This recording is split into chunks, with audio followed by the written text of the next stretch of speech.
Voici l'histoire de l'homme le plus radin du monde.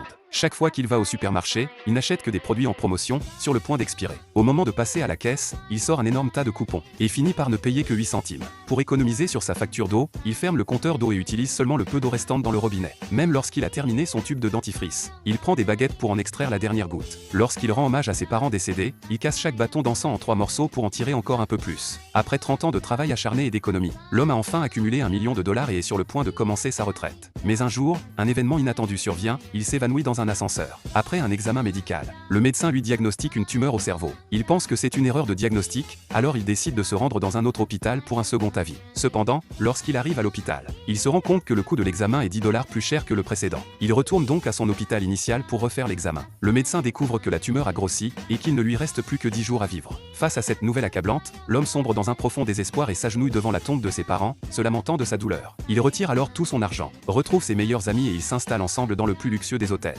Ils louent une voiture de sport à $1000 par jour. Ils vont dans une salle de jeu, remplissent un chariot de jetons, puis dans un karaoké. Ils achètent 1000 bouteilles d'alcool pour faire la fête. Incapable de tout boire, ils demandent au personnel de les aider. Enfin, l'homme se rend dans une maison funéraire, choisit le cimetière le plus somptueux, dépense $100 000 pour acheter une grande quantité de papier-monnaie pour les défunts, et essaie même le service de maquillage posthume. Le dernier jour de sa vie, il sort un saucisson et commence à le manger. Peu de temps après, il s'évanouit à nouveau, et ses amis le transportent d'urgence à l'hôpital. À leur grande surprise, l'homme se réveille. Ses amis lui expliquent alors que son cancer était un faux diagnostic dû à une défaillance de l'équipement de l'hôpital, et qu'il s'était évanoui à cause d'une intoxication alimentaire après avoir mangé des produits périmés.